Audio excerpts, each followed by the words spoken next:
என் பெயர் சாதனா. பக்கத்து கிராமத்திலிருந்து எனக்காக ஒரு நல்ல வரன் வந்தது. அந்த வரன் மிகவும் சிறப்பாக இருந்தது. மணமகன் கிராமத்தை சேர்ந்தவர் என்றாலும் அவர் கத்தாரில் நல்ல வேலையில் இருந்தார். என் குடும்பத்தினருக்கு இந்த வரன் மிகவும் பிடித்து போனது. மணமகன் படித்தவர் என்பதால் தான் வெளிநாட்டில் அவருக்கு வேலை கிடைத்திருந்தது. ஒரு படித்த மனிதரைத்தான் திருமணம் செய்ய வேண்டும் என்பது என் ஆசையாக இருந்தது. இந்த வரன் அமைந்ததும் என் ஆசை நிறைவேறியது போல உணர்ந்தேன். என் கணவராக போகிறவர் பல ஆண்டுகளாகவே கத்தாரில் வேலை பார்த்து வந்தார். அவர் தனது குடும்பத்தில் மூத்த மகன். அவருக்கு ஒரு தம்பியும் 2 தங்கைகளும் இருந்தனர். அவருக்கு அப்பா இல்லை. பல ஆண்டுகளுக்கு முன்பே அவர் காலமாகிவிட்டார். ஆனால் தாயின் அரவணைப்பில் குடும்பம் இருந்தது. எங்கள் திருமணம் புகைப்படத்தை பார்த்தே நிச்சயிக்கப்பட்டது. என் புகைப்படம் அவருக்கு அனுப்பப்பட்டது. அவருடையது எனக்கு காட்டப்பட்டது. அவர் கத்தாரில் வேலை செய்ததால் அடிக்கடி ஊருக்கு வந்து செல்ல முடியாது. எங்கள் மகன் திருமணத்தின் போதுதான் இந்தியா திரும்புவான் என்பது மணமகன் வீட்டாரின் நிபந்தனையாக இருந்தது. எனது அப்பாவுக்கு தெரிந்த ஒரு நண்பர் மூலமாகவே இந்த வரன் அமைந்தது. அதனால் என் கணவராக போகிறவர் எனக்கு முற்றிலும் அறிமுகம் இல்லாதவராகவே இருந்தார். இரு குடும்பங்களின் சம்மதத்துடன் எங்கள் உறவு உறுதியானது.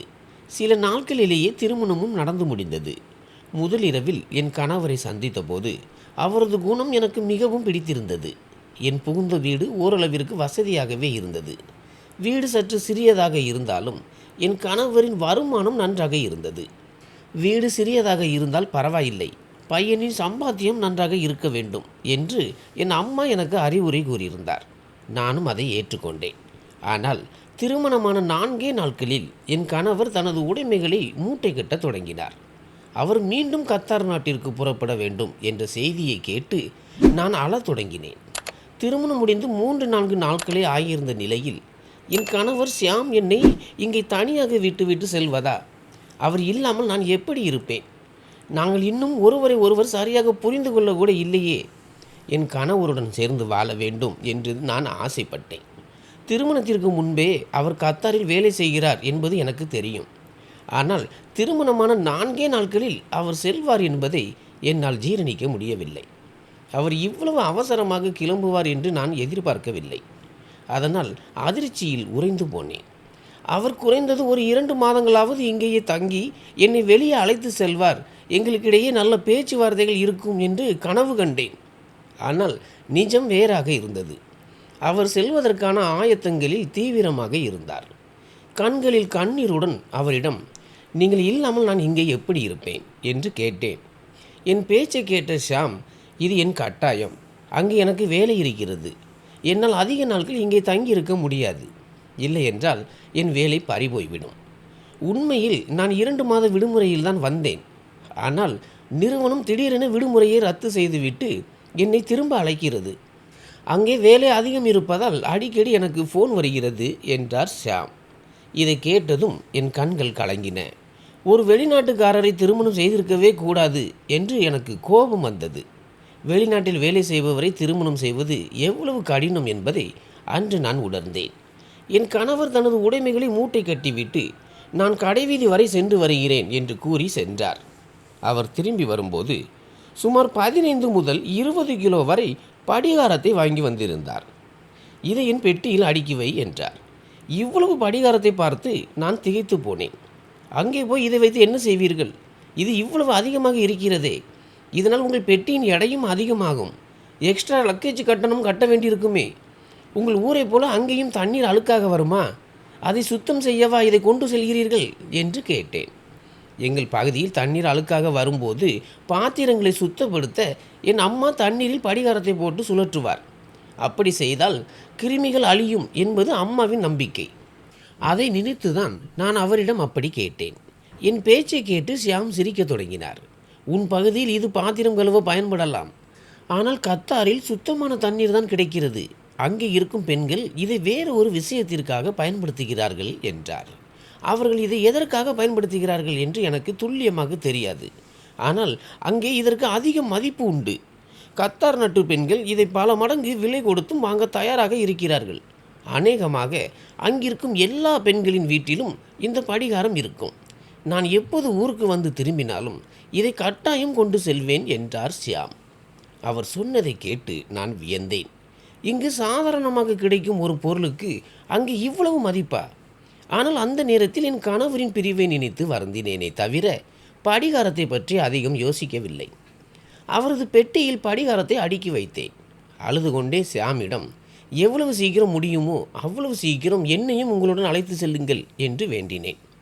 எங்களின் அழகிய வாழ்க்கையை தொடங்குவதற்கு முன்பே இந்த பிரிவு வந்தது என்னால் தாங்கிக் கொள்ள முடியவில்லை. அவர் இல்லாமல் அந்த புகுந்த வீட்டில் இருப்பதை நினைத்தாலே எனக்கு மூச்சு முட்டுவது போல இருந்தது. நான் அழுவதைக் கண்டு ஷியாம், நீ கவலைப்படாதே, நான் அங்கே சென்றதும் உன்னை அழைப்பதற்கான ஏற்பாடுகளை செய்கிறேன் என்று சமாதானப்படுத்தினார். அது வெறும் ஆறுதல் வார்த்தைகள் என்று எனக்கு தெரிந்தாலும் அழுவதை தவிர எனக்கு வேறு வழி தெரியவில்லை. என் கணவரின் 2 தங்கைமார்களும் மிகவும் தந்திரமானவர்கள். என் மாமியார் உடல்நிலை சரியில்லாமல் எப்போதும் அறையிலேயே இருப்பார். ஆனால் இந்த 2 பெண்களும் எப்போதும் என் மீது ஒரு கண் வைத்திருப்பார்கள். நான் அழுவது அவர்களுக்கு ஒரு நாடகமாக தெரிந்தது. நாங்கள் இத்தனை ஆண்டுகளாக எங்கள் அண்ணனின் பிரிவை தாங்கிக் கொள்ளவில்லையா என்பது அவர்களின் வாதம். ஷியாம் சென்ற பிறகு அவர் ஃபோன் செய்யும் போதெல்லாம் என்னை பற்றி தவறாக கூறி அவர் மனதை கலைக்க முயல்வார்கள். ஷியாம் இதை கேட்டு மிகவும் வருத்தமடைந்தார். என் கணவரும் என்னை மிகவும் மிஸ் செய்தார். தினமும் ஃபோனில் பேசும்போது, சாதனா, நீ இல்லாமல் என் மனம் அலைபாய்கிறது. உன்னுடன் கழித்த அந்த 4 நாட்கள் இப்போதும் என் நினைவில் நிழலாடுகின்றன என்பார். ஒரு நாள் அவர் சொன்ன ஒரு செய்தி எனக்கு அளவற்ற மகிழ்ச்சியை தந்தது. என்னை கத்தாருக்கு அழைக்க அனைத்து ஏற்பாடுகளையும் செய்து விட்டதாகவும் விசா தொடர்பான ஆவணங்களை அனுப்பிவிட்டதாகவும் கூறினார். இதை கேட்டு நான் மகிழ்ச்சியில் துள்ளினேன். ஆனால் இந்த செய்தியை கேட்ட என் நாத்தனார்களின் முகம் கருத்தது. தங்களை அழைக்காமல் என்னை மட்டும் அழைப்பதில் அவர்களுக்கு பொறாமை. அவர்களின் முகபாவனங்களை கண்டுகொள்ளாமல் நான் பயணத்திற்கு தயாரானேன். சாமியிடம், உங்களுக்கு ஊரிலிருந்து ஏதேனும் வாங்கி வர வேண்டுமா என்று கேட்டேன். அதற்கு அவர், எனக்காக 20 கிலோ படிகாரம் கொண்டு வா என்றார். எனக்கு தூக்கி வாரி போட்டது. சில மாதங்களுக்கு முன்பு தான் 20 கிலோ கொண்டு சென்றார். அதற்குள் மீண்டும் 20 கிலோவா? என் துணிகளே அதிகமாக இருந்த நிலையில் இந்த 20 கிலோ எடையை சுமப்பது எனக்கு பெரிய சுமையாக தெரிந்தது. அதிக எடையின் காரணமாக விமான நிலையத்தில் நான் கூடுதல் கட்டணம் செலுத்த வேண்டியிருந்தது. கத்தார் நாட்டு பெண்கள் இவ்வளவு படிகாரத்தை வைத்து என்னதான் செய்வார்கள் என்று நான் குழப்பமடைந்தேன். சில மணி நேர பயணத்திற்கு பிறகு நான் கத்தாரில் உள்ள என் கணவரிடம் வந்து சேர்ந்தேன். விமான நிலையத்தில் ஷியாமை பார்த்ததும் என் மகிழ்ச்சிக்கு எல்லையே இல்லை. ஆனால் அவர் என்னை பார்த்ததும் கேட்ட முதல் கேள்வி, படிகாரம் கொண்டு வந்தாயா இல்லையா என்பதுதான். இதை கேட்டதும் என் மனம் உடைந்து போனது. நான் அவரை சந்திக்க தவித்து கொண்டிருந்தேன். ஆனால் அவரோ என்னை காட்டிலும் படிகாரத்தை பற்றியே அதிகம் கவலைப்பட்டார். நான் மௌனமாக படிகாரம் நிறைந்த பையை எடுத்து அவரிடம் கொடுத்தேன். அவர் யாரிடமோ அதை கொடுத்துவிட்டு வந்தார். திரும்பி வந்தபோது அவரிடம் நிறைய பணம் இருந்தது. அவர் என்னை வீட்டிற்கு அழைத்து சென்றார். என்னிடம் மிகவும் அன்பாக நடந்து கொண்டார். அன்று அவரிடம் எதையும் கேட்க எனக்கு வாய்ப்பு கிடைக்கவில்லை. சிறிது நேரம் கழித்து பேசினூடே கடிகாரத்தை பற்றி பேச்சு வந்தது. அந்த படிகாரத்தை யாருக்கு கொடுத்தீர்கள் என்று கேட்டேன். அவர் பதில் எதுவும் பேசவில்லை. உண்மையை சொல்ல போனால் என் கணவர் என்னை வெளிநாட்டிற்கு அழைத்து வந்ததையே என்னால் இன்னும் நம்ப முடியவில்லை. அடுத்த 2 மாதங்கள் என் கணவருடன் மிகவும் மகிழ்ச்சியாக கழிந்தன. அந்த நாட்கள் எப்படி ஓடின என்றே எனக்கு தெரியவில்லை. ஆனால் 2 மாதங்கள் முடிந்ததும் ஷியாம் திடீரென்று என்னிடம், இனி உன்னை இங்கே வைத்திருப்பது எனக்கு சாத்தியமில்லை. நீ மீண்டும் இந்தியாவுக்கே திரும்பி செல்வதுதான் நல்லது என்றார். இதை கேட்டதும் என் தலை சுற்றியது. நீங்கள் என்ன பேசுகிறீர்கள்? நீங்கள் இல்லாமல் எனக்கு அங்கே என்ன வாழ்க்கை இருக்கிறது? நான் என் உறவினர்கள் அனைவரிடமும் எப்போதும் உங்களுடன் தான் இருப்பேன் என்று கூறிவிட்டு வந்தேன். இப்போது ஊருக்கு சென்று நான் என்ன செய்வேன் என்று கேட்டேன். அதற்கு ஷியாம், இங்கே செலவுகள் மிக அதிகமாகிவிட்டன சாதனா. வீட்டிற்கு பணம் அனுப்பக்கூட என்னிடம் எதுவும் மிஞ்சவில்லை. என் அம்மாவிற்கு பணம் தேவைப்படுகிறது. என் தங்கைகளின் பள்ளி கட்டணத்தை செலுத்த வேண்டும். அவர்கள் தினமும் ஃபோன் செய்து என்னை தொந்தரவு செய்கிறார்கள். நீ இங்கே இருப்பதனால்தான் என் பணம் எல்லாம் செலவாகி விடுகிறது என்றார். எனக்கு கோபம் வந்தது. விஷயம் அதுதான் என்றால் நானும் இங்கே ஏதாவது வேலை செய்கிறேன். என் செலவை நானே கவனித்துக் கொள்கிறேன். ஆனால் நான் உங்களை விட்டுவிட்டு தனியாக ஊருக்கு திரும்ப மாட்டேன் என்று உறுதியாக கூறினேன். ஷியாம் கிண்டலாக, உனக்கு என்ன வேலை தெரியும்? நீ என்ன வேலை செய்ய போகிறாய் இங்கே என்று கேட்டார். நான் சற்று நேரம் யோசித்துவிட்டு, மற்றவர்கள் வீட்டில் பாத்திரம் கழுவும் வேலையாவது செய்கிறேன். ஆனால் இங்கிருந்து போக மாட்டேன் என்றேன். ஷாம் இதை ஒரு விளையாட்டாக நினைத்தார். ஆனால் நான் விடவில்லை. எங்கள் குடியிருப்பில் இருந்தவர்களிடம் பேசி சில வீடுகளில் வீட்டு வேலைகளை தேடினேன். நாங்கள் தங்கியிருந்த பகுதியில் இந்திய குடும்பங்கள் அதிகம் இருந்ததால் அங்கிருந்த பெண்களின் அறிமுகம் எனக்கு உதவியாக இருந்தது. சமையல் செய்வதற்கு ஆள் தேடிக்கொண்டிருந்த 2-3 குடும்பங்கள் என்னை தங்களின் வீட்டில் வேலைக்கு சேர்த்து கொண்டனர். கத்தார் மக்கள் இந்தியர்களின் கைமணத்தில் சமைத்த உணவை மிகவும் விரும்புவார்கள் என்றும், குறிப்பாக இந்திய பெண்களை சமையலுக்கு அமர்த்துவதுதான் அவர்களின் முதல் விருப்பம் என்றும் அங்கிருந்தவர்கள் கூறினார்கள். ஒரே நேரத்தில் 3-4 வீடுகளில் எனக்கு வேலை கிடைத்தது. என் மகிழ்ச்சிக்கு எல்லையே இல்லை. ஒரு வீட்டில் சமையல் வேலை, மற்றொரு வீட்டில் சுத்தம் செய்யும் வேலை என எனக்கு வருமானம் கிடைக்க தொடங்கியது. அந்த பணத்தை கொண்டு தாராளமாக நான் என் கணவருடன் இங்கேயே தங்கியிருக்க முடியும். சமையல்களை எனக்கு திருமணத்திற்கு முன்பே அத்துப்படி. ஆனால் மற்றவர்கள் வீட்டிற்கு சென்று நீ வேலை செய்ய நான் அனுமதி கொடுக்க மாட்டேன் என்று கூறி ஷாம் என் மகிழ்ச்சியில் மண்ணள்ளி போட்டார். இருப்பினும் நான் அவ்வளவு எளிதில் தோல்வியை ஒப்புக்கொள்ள தயாராக இல்லை. ஷாமின் பேச்சை கேட்டு நான் தேம்பி தேம்பி அழுதேன். என் கண்ணீர் அவரது இதயத்தை மென்மையாக மாற்றியது. உண்மையில் அவருக்கும் என்னை பிரிந்து இருக்க விருப்பமில்லை. ஆனால் என் நாத்தனார்கள் தான் என்னை திரும்ப ஊருக்கு அனுப்பும்படி அவரை வற்புறுத்துகிறார்கள் என்பது எனக்கு தெரியும். அவர்களின் அழுத்தத்திற்கு பணிந்தே அவர் என்னை அனுப்ப முயன்றார். நான் விடாமல் அழுததை கண்டு கடைசியில் நான் வேலைக்கு செல்ல அவர் அனுமதி அளித்தார். என் மகிழ்ச்சிக்கு எல்லையே இல்லை. ஏனென்றால் இனி நான் ஷாமுடன் கத்தாரிலேயே நிம்மதியாக தங்க முடியும். அடுத்த நாள் காலை ஷாம் அலுவலகம் கிளம்பும்போது, உனக்கு வேலை பிடித்திருந்தால் மட்டும் செய், கஷ்டப்பட்டு செய்ய வேண்டிய அவசியம் இல்லை என்று கூறி சென்றார்.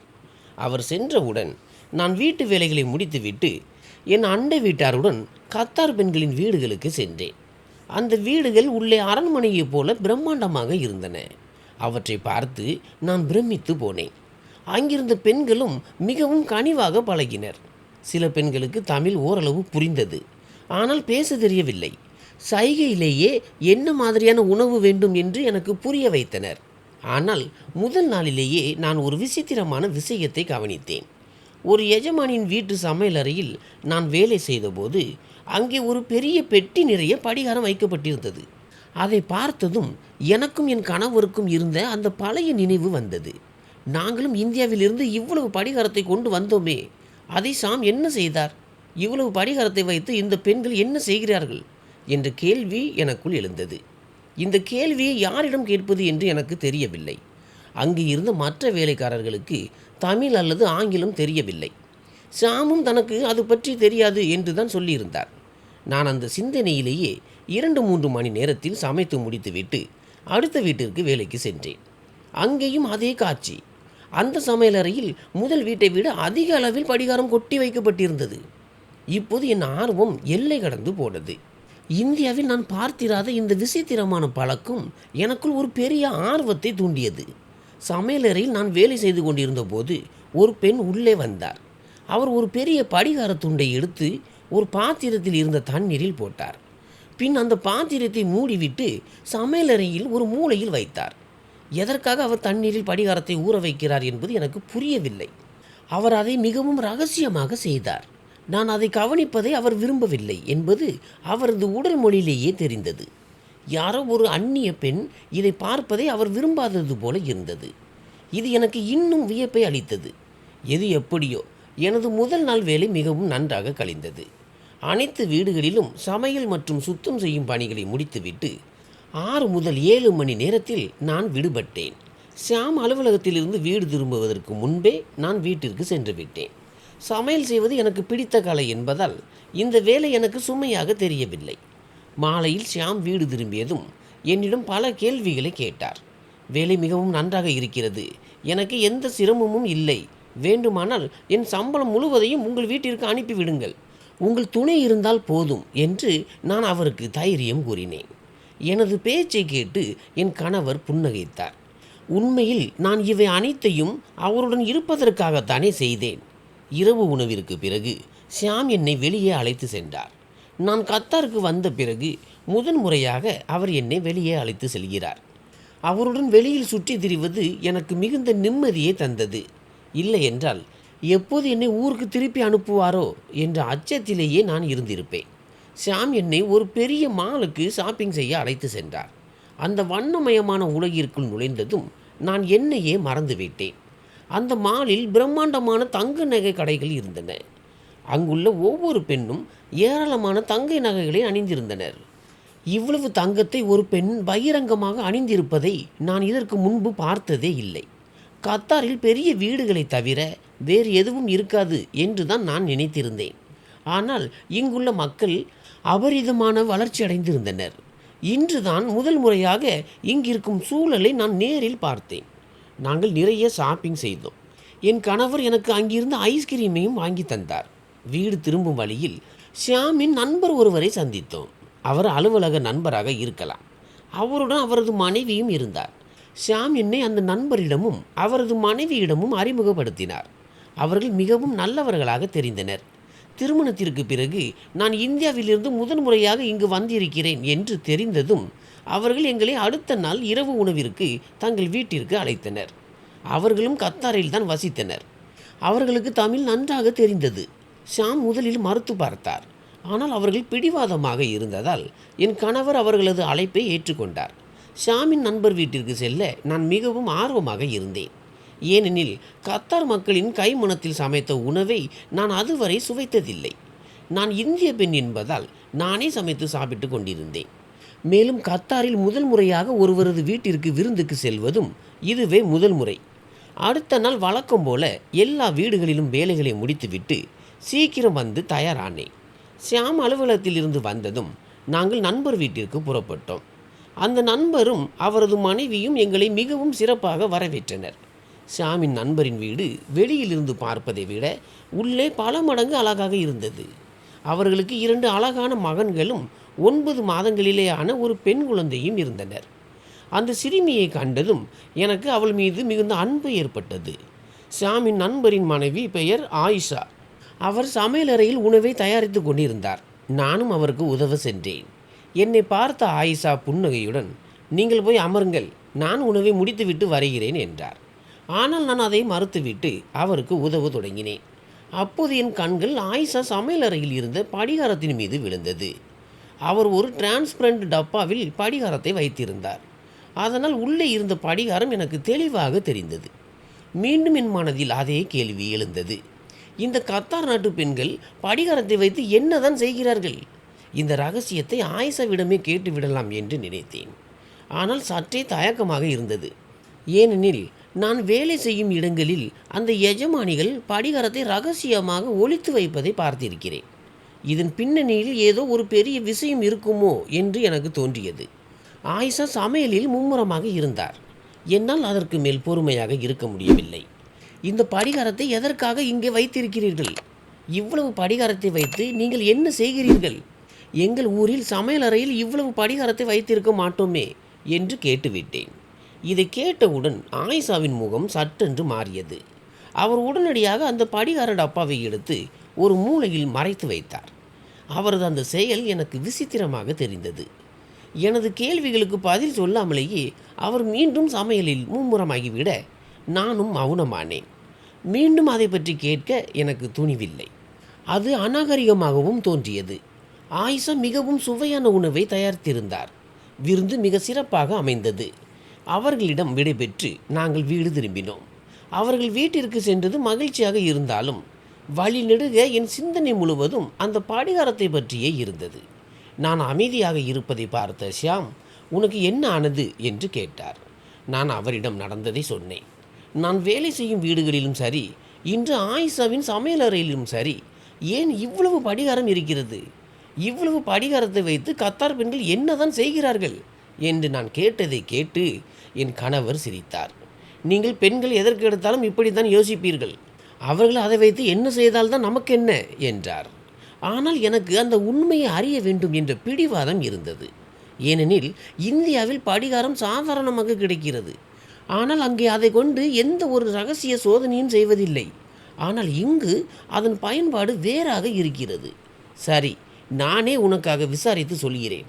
இதன் பின்னால் இருக்கும் ரகசியம் என்னவென்று என்று ஷியாம் எனக்கு உறுதியளித்தார். நாட்கள் மெல்ல நகர்ந்தன. என் வேலை மிகவும் நன்றாக அமைந்தது. அங்குள்ள வீடுகளில் சமைப்பது எனக்கு பழகிவிட்டது. 2-3 நாட்களுக்கு ஒரு முறை என் பெற்றோருடன் ஃபோனில் பேசுவேன்.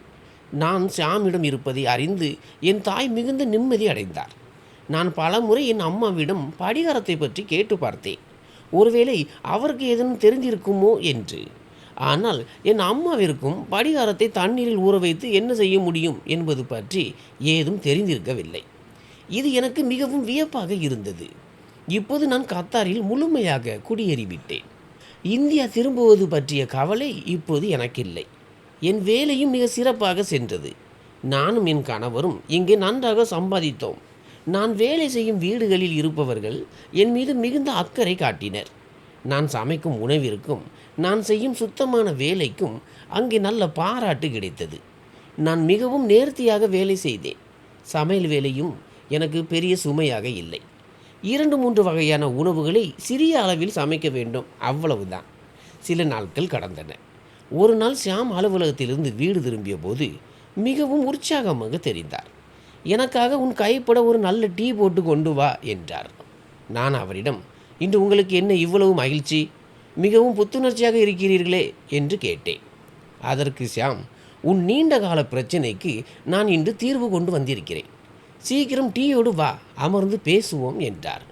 உன் மனதை குடைந்து கொண்டிருந்த அந்த படிகார ரகசியத்தை நான் இன்று தெரிந்து கொண்டு வந்துவிட்டேன் என்றார் ஷியாம். இதை கேட்டதும் என் ஆர்வம் பன்மடங்கு அதிகரித்தது. வேகமாக டீ போட்டு விட்டு எல்லா வேலைகளையும் முடித்துவிட்டு அவர் அருகில் அமர்ந்தேன். ஷியாம் சொல்ல தொடங்கினார். கத்தார் நாட்டு பெண்கள் இந்த ரகசியம் யாருக்கும் தெரியக்கூடாது என்று நினைக்கிறார்கள். ஏனெனில் படிகாரத்தின் இந்த பயன்பாடு அவர்களின் முன்னோர்கள் காலத்திலிருந்தே கடைபிடிக்கப்பட்டு வரும் ஒரு ரகசியம். அதை அவர்கள் தங்களுக்குள்ளேயே வைத்திருக்க விரும்புகிறார்கள். அதனால்தான் அன்று என் நண்பனின் மனைவி ஆயிஷாவும் உன்னிடம் எதையும் சொல்லவில்லை என்றார். ஷியாம் சொன்னதை கேட்டு, நான் இந்த படிகாரத்தை வைத்து அப்படி என்னதான் செய்ய முடியும்? அதை ஏன் இவ்வளவு ரகசியமாக வைத்திருக்கிறார்கள் என்று என் ஆர்வம் கட்டுக்கடங்காமல் போனது. ஷியாம் சொல்ல தொடங்கினார். ஒவ்வொரு ஊருக்கும் ஒரு கலாச்சாரம் மற்றும் பாரம்பரிய வைத்திய முறைகள் இருக்கும். நீ இங்கே வந்ததிலிருந்து இந்தியாவில் இல்லாத பல விஷயங்களை இங்கே பார்த்திருப்பாய். அதேபோல இந்தியாவில் படிகாரம் தண்ணீர் சுத்தரிக்கப்பட பயன்படலாம். ஆனால் கத்தார் பெண்கள் இதிலிருந்து முற்றிலும் மாறுபட்ட ஆச்சரியமான பலனை பெறுகிறார்கள். ஷியாமின் ஒவ்வொரு வார்த்தையையும் நான் உன்னிப்பாக கவனித்தேன். இந்திய பெண்களுக்கு இந்த ரகசியம் மட்டும் தெரிந்துவிட்டால் அப்புறம் ஒவ்வொரு இந்திய வீட்டின் சமையலறையிலும் கிலோ கணக்கில் படிகாரம் குவிய தொடங்கும் என்றார் ஷியாம். நான் அவரை முறைத்து பார்த்து, தயவு செய்து சஸ்பென்ஸ் வைக்காமல் சீக்கிரம் சொல்லுங்கள் என்றேன். அப்போது ஷியாம் அந்த ரகசியத்தை உடைத்தார். அதை கேட்டதும் நான் அதிர்ச்சியில் உறைந்து போனேன். என் 24 ஆண்டு கால வாழ்க்கையில் படிகாரத்திற்கு இப்படி ஒரு பயன்பாடு இருக்கும் என்று நான் நினைத்து கூட பார்த்ததில்லை. நீங்கள் சொல்வது உண்மையா என்று வியப்புடன் கேட்டேன். ஆமாம் சாதனா, இது முற்றிலும் உண்மை. கத்தாரில் இருக்கும் என் நெருங்கிய நண்பனிடம் கேட்டுதான் இதை தெரிந்து கொண்டேன். நான் இந்தியாவில் இருந்து கொண்டு வரும் படிகாரத்தை அவனிடம்தான் அதிக விலைக்கு விற்பனை செய்கிறேன். அதில் எனக்கு நல்ல லாபமும் கிடைக்கிறது. கத்தாரில் படிகாரத்தின் தேவை அதிகம் என்பதால் அது எளிதில் கிடைப்பதில்லை. கிடைத்தாலும் மிக அதிக விலை. அதனால்தான் நான் ஒவ்வொரு முறை இந்தியா சென்று திரும்பும் போதும் மறக்காமல் படிகாரத்தை மூட்டை கட்டி எடுத்து வருகிறேன். இங்கே இருப்பவர்கள் இதை எவ்வளவு விலை கொடுத்தும் வாங்க தயாராக இருக்கிறார்கள். ஷியாம் அந்த ரகசியத்தை விவரித்தார். கத்தார் பெண்கள் படிகாரத்தை வைத்து ஒரு விசேஷமான மருந்தை தயாரிக்கிறார்கள். இது அவர்களின் முன்னோர்களிடமிருந்து கற்றுக்கொண்ட ஒரு கலை. சில பொருட்களை தண்ணீரில் கலந்து அதில் படிகாரத்தையும் சேர்த்து பல நாட்கள் ஊற வைக்கிறார்கள். பிறகு தினமும் காலையில் வெறும் வயிற்றில் அந்த படிகாரம் கலந்த நீரை பருகுகிறார்கள். சுமார் 3 மாதங்கள் வரை தொடர்ந்து இந்த மருந்தை பயன்படுத்துகிறார்கள். இப்படி செய்வதால் தங்களுக்கு பிறக்கும் குழந்தை மிகவும் அழகாக பிறக்கும் என்பது அவர்களின் நம்பிக்கை. அது மட்டுமல்ல சாதனா, இந்த மருந்தை 3 மாதங்கள் தொடர்ந்து குடிக்கும் பெண்களுக்கு அழகான குழந்தை பிறப்பது மட்டுமல்லாமல் ஆண் குழந்தை தான் பிறக்கும் என்றும் அவர்கள் நம்புகிறார்கள். ஆண் குழந்தை பிறப்பதற்கான ஒரு ரகசிய மருந்தாகவே இதை கருதுகிறார்கள். இதை கேட்ட எனக்கு மிகவும் ஆச்சரியமாக இருந்தது. ஷியாம் சொன்னது போல இந்திய பெண்களுக்கு இந்த விஷயம் தெரிந்தால் எல்லோரும் இதை பின்பற்ற தொடங்கி விடுவார்கள். ஆனால் கத்தார் பெண்கள் ஏன் இதை இவ்வளவு ரகசியமாக வைத்திருக்கிறார்கள் என்பதுதான் எனக்கு புரியவில்லை. அதற்கு ஷியாம், ஒவ்வொருவருக்கும் ஒரு நம்பிக்கை உண்டு. மற்றவர்களிடம் சொன்னால் அந்த மருந்தின் சக்தி குறைந்துவிடும் அல்லது திருஷ்டிப்பட்டுவிடும் என்று அவர்கள் நினைக்கிறார்கள் என்றார். நான் சற்று கவலையுடன், என்னிடம் இப்போது படிகாரமும் இல்லை, அந்த மருந்தை செய்யும் முறையும் தெரியாதே என்றேன். ஷியாம் சிரித்து கொண்டே, எனக்கு குழந்தை வேண்டும். அது ஆணாக இருந்தாலும் சரி, பெண்ணாக இருந்தாலும் சரி, எனக்கு பாகுபாடு இல்லை என்றார். மற்ற ஆண்களைப் போல் இல்லாமல் ஷியாம் ஆண் குழந்தைக்காக அடம் பிடிக்காதது எனக்கு மிகுந்த மகிழ்ச்சியை தந்தது. நான் வேலை செய்த வீடுகளில் ஒரு எஜமானி கர்ப்பமாக இருந்தார். நான் அவருக்கு மிகுந்த உதவியாக இருந்தேன். ஆச்சரியமான விஷயம் என்னவென்றால், அவர் ஒரு ஆண் குழந்தையையே பெற்றெடுத்தார். ஒருவேளை அவர்கள் தயாரித்த அந்த படிகார மருந்து வேலை செய்திருக்கலாம். சில நாட்களிலேயே எனக்கும் ஒரு நற்செய்தி கிடைத்தது. ஆனால் நான் அத்தகைய மருந்துகள் எதையும் பயன்படுத்தவில்லை. 9 மாதங்களும் நான் மிகவும் ஆரோக்கியமாக இருந்தேன். பிரசவத்திற்கு பிறகு நான் என் குழந்தையை பார்த்தபோது நான் அந்த மருந்தை குடிக்கவில்லை என்றாலும் எனக்கும் ஆண் குழந்தை தான் பிறந்தது. அதை பார்த்ததும் நான் திகைத்து போனேன். ஆண் குழந்தையோ அல்லது பெண் குழந்தையோ, அது அனைத்தும் இறைவனின் கைகளில் தான் உள்ளது. ஆனால் மனிதர்களாகிய நாம் எப்போதும் நம்முடைய வழியில் பல ரகசிய முறைகளையும் பரிகாரங்களையும் தேடிக்கொண்டிருக்கிறோம். கத்தார் நாட்டு பெண்களும் இத்தகைய நம்பிக்கைகளில் சிக்கியிருக்கிறார்கள். எத்தனை பெண்கள் இந்த படிகார மருந்தை நம்புகிறார்கள் என்று எனக்கு தெரியாது. ஆனால் நான் பார்த்தவரை அநேகமானோர் வீட்டில் படிகாரம் இருந்தது. ஆண் குழந்தைக்காக நீங்களும் இதுபோன்ற ஏதேனும் பரிகாரங்களை செய்கிறீர்களா? ஆண் குழந்தைக்காக யாராவது மந்திரவாதிகளிடமோ அல்லது போலி சாமியார்களிடமோ செல்வதை பார்த்திருக்கிறீர்களா? இவை அனைத்தும் தவறான செயல்கள். இறைவன் நமக்கு எதை கொடுத்தாலும் அதை அவனது ஆசீர்வாதமாக ஏற்றுக்கொள்வதே முறை. ஒருவருக்கு குழந்தை பாக்கியம் கிடைப்பதே பெரிய விஷயம். நான் என் கணவர் ஷியாமிடம் மிகவும் மகிழ்ச்சியாக இருக்கிறேன். இப்போது நான் கத்தார் பெண்களின் ரகசியங்களில் ஆர்வம் காட்டுவதை நிறுத்திவிட்டேன். ஏனெனில் ஆண் குழந்தைக்காக அவர்கள் இவ்வளவு மெனக்கெடுவது எனக்கு பிடிக்கவில்லை. பெண் குழந்தை வேண்டும் என்று யாராவது இப்படி பரிகாரம் செய்கிறார்களா? பெண் குழந்தையும் இறைவனின் கொடைதான். எனக்கு பெண் குழந்தைகள் என்றால் மிகவும் பிடிக்கும். எனக்கு அடுத்ததாக ஒரு பெண் குழந்தை பிறக்க வேண்டும் என்று நான் வேண்டிக் கொள்கிறேன். அப்போதுதான் என் குடும்பம் முழுமையடையும். இந்த தம்பதிகளின் வாழ்க்கையை பற்றிய உங்கள் கருத்து என்ன? கமெண்டில் சொல்லுங்கள். நன்றி.